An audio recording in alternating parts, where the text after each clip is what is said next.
Imagine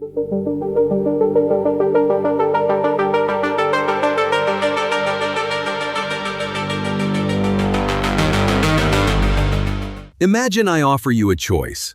$1 million right now in cash, or a single penny that I double every day for 30 days. 1 cent, then 2, then 4. Most people grab the million without thinking. So let's follow the penny. Day 10, you have just $5.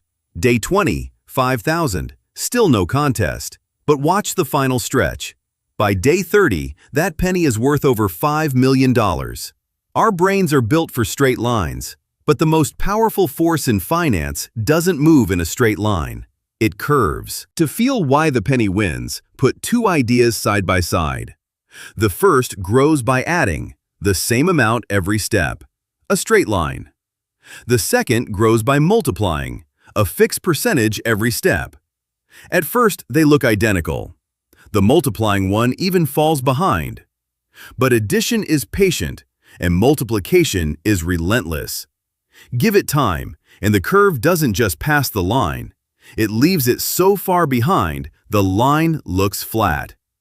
That curve has a name: exponential growth.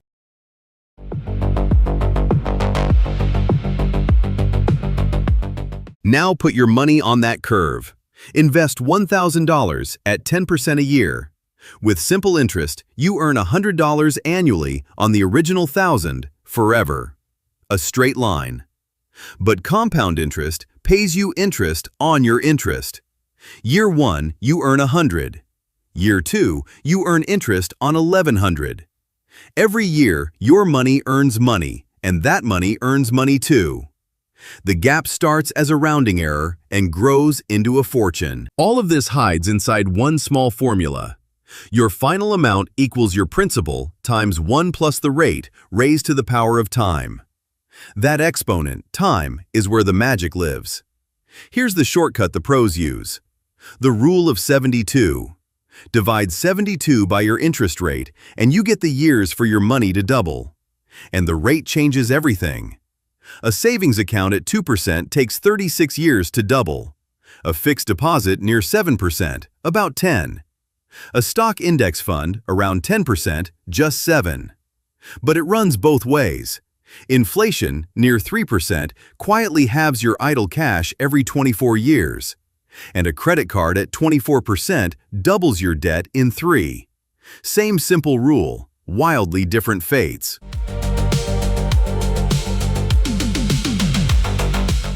Which reveals the real secret. It was never mainly about the rate. It's about time. Meet two investors. Anna invests $200 a month from age 25, then stops completely at 35, just 10 years. Ben waits, then invests the same $200 a month from 35 to 65, 30 years. 3 times as much money in. Who ends up richer? Anna, the one who started earlier and invested less. Her money simply had more time to compound. Every year you wait isn't a small cost. It's the most expensive years, gone. There's one more piece of hidden beauty. Imagine a magical bank that pays 100% interest in a year. Put in $1, and a year later, you have 2. But what if it compounded monthly instead? You'd have $2.61. Daily? $2.71. And compounded every single instant, continuously, your dollar settles at 2.718. That number has a name. E. It's the natural speed limit of continuous growth. And it hides everywhere growth feeds on itself. The interest in your account, a population multiplying, even how fast a rumor spreads.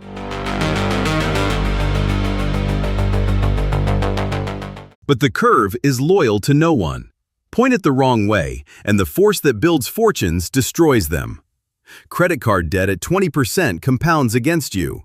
The same math, now your enemy. Inflation compounds too, quietly halving the value of idle cash over a working life. The snowball rolls downhill just as easily as up. The only choice you get is which side of the curve you stand on. So let's leave the theory behind and follow real money. Picture $10,000 back in 2001. Stuff it under the mattress, and today you'd still have exactly $10,000. But inflation means it buys barely half of what it once did. Doing nothing was never safe. Now watch what compounding did over those same years. In a savings account, it grew to around 16,000. In government bonds, about 26,000.